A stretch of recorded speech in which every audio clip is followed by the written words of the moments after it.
പ്രധാനമന്ത്രി Benjamin Netanyahu ഉൾപ്പെടെയുള്ള ഉന്നതരെ വധിക്കുവാൻ ഇറാന്റെ പിന്തുണയോടെ ഗൂഢാലോചന നടത്തിയെന്ന് സംശയിക്കുന്ന ഇസ്രായേൽ പൗരൻ അറസ്റ്റിൽ.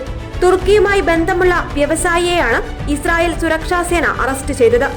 ഇസ്രായേൽ പ്രധാനമന്ത്രി ബെഞ്ചമിൻ നെതന്യാഹു, പ്രതിരോധ മന്ത്രി യോവ് ഗാലന്റ്, ആഭ്യന്തര ഇന്റലിജൻസ് ഏജൻസിയായ ഷിൻബെത്തിന്റെ മേധാവി എന്നിവരെ വധിക്കുന്നതിന്റെ സാധ്യതകൾ ചർച്ച ചെയ്യാനായി ഇറാനിൽ നടന്ന 2 യോഗങ്ങളിൽ ഇയാൾ പങ്കെടുത്തുവെന്നാണ് പുറത്തുവരുന്ന വിവരം.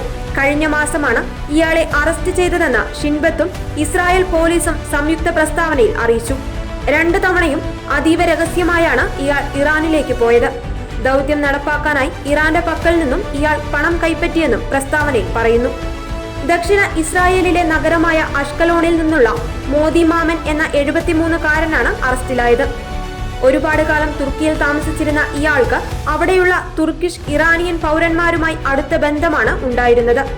ഈ വർഷം ഏപ്രിലിൽ മോദി മാമൻ 2 തുർക്കിഷ് പൗരന്മാരുടെ ഇടനിലയിൽ ഇറാനിൽ താമസിക്കുന്ന കോടീശ്വരനായ എഡ്ഡിയുമായി കൂടിക്കാഴ്ച നടത്തിയിരുന്നു. ഇയാളുടെ പ്രതിനിധികളായ 2 പേരുമായാണ് മാമൻ കൂടിക്കാഴ്ച നടത്തിയത്. തുർക്കിയിലെ സിറിയൻ അതിർത്തിക്ക് സമീപമുള്ള നഗരമായ സമൻദാഗിലായിരുന്നു കൂടിക്കാഴ്ച. ഇവിടെ വച്ച് ഇയാൾ എഡ്ഡിയുമായി ഫോണിൽ സംസാരിച്ചുവെന്നും ഇസ്രായേലി പോലീസ് പറഞ്ഞു. മെയ് മാസത്തിൽ സമൻദാഗിൽ വീണ്ടും കൂടിക്കാഴ്ച നടന്നു.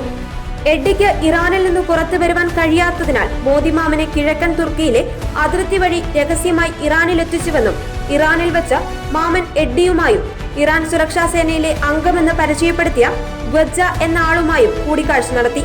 എഡ്ഡിയുടെ വീട്ടിൽ വെച്ചായിരുന്നു കൂടിക്കാഴ്ച. ഓഗസ്റ്റിൽ വീണ്ടും മാമൻ ഇറാനിലെത്തി എഡ്ഡി ഉൾപ്പെടെയുള്ളവരുമായി കൂടിക്കാഴ്ച നടത്തി.